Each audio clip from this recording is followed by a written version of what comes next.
Shalom à tous. Cette semaine, nous lisons la paracha Nitzavim.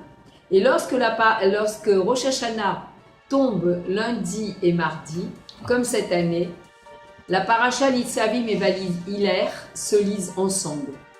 L'année 5779, dans laquelle nous rentrerons dimanche soir, est sous le signe de Béchaz, c'est-à-dire Bet Shin Zayin.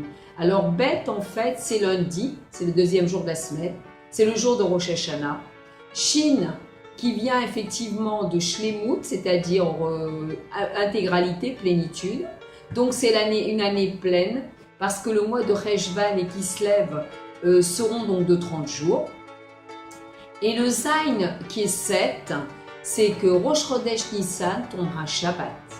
C'est une année particulière où il y a donc 13 mois, c'est-à-dire 2 Adar. Pessah tombera Shabbat et nous compterons la Sfirat HaOmer à Motsaï Shabbat, comme il est écrit dans la Torah. Ce sera 7 Shabbatot qui seront pleins. Et la paracha Nitzavim tombe toujours avant Rosh Hashanah. Et le premier passouk de la Torah nous dit Atem nitzavim hayom kulchem lifne Hashem Elokechem.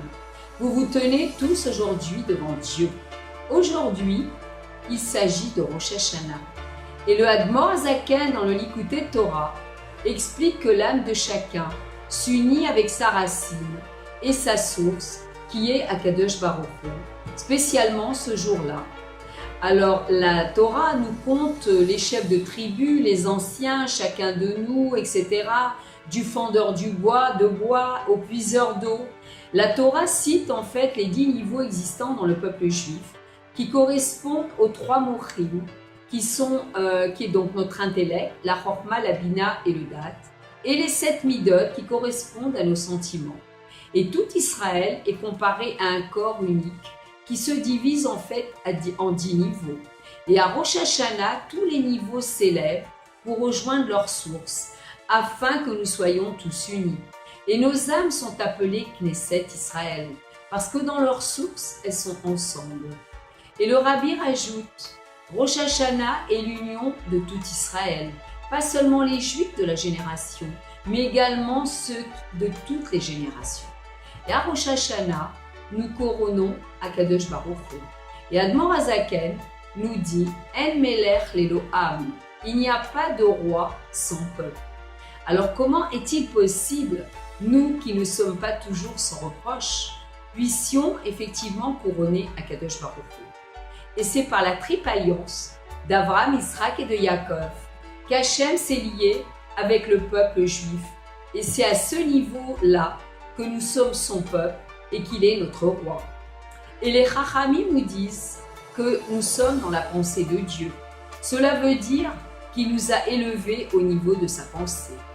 Pour être notre roi, Hachem, si on peut dire, s'abaisse et élève le peuple juif afin qu'il soit son peuple. Le dévoilement de la royauté de Dieu dépend du lien unique entre Hachem et le peuple juif. Cela se traduit par le respect de la Torah et des mitzvot et de la Kabbalah Tol, qui est de recevoir en fait sur nous le joug divin, en étant conscient qu'Hachem nous renouvelle d'une façon continue. Rosh Hashanah est le jour de la création d'Adam Harishon, qui a déclaré tout de suite et qu'il a été créé, Dieu règne et il est revêtu de majesté. Et il y a 3 choses importantes à Rosh Hashanah.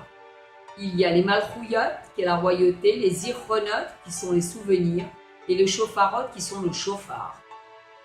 Pour gagner le jugement d'en haut, ce qui veut dire de mériter le dévoilement de Dieu à travers nous, chacun de nous a le devoir de couronner Akadosh Baruch Hu.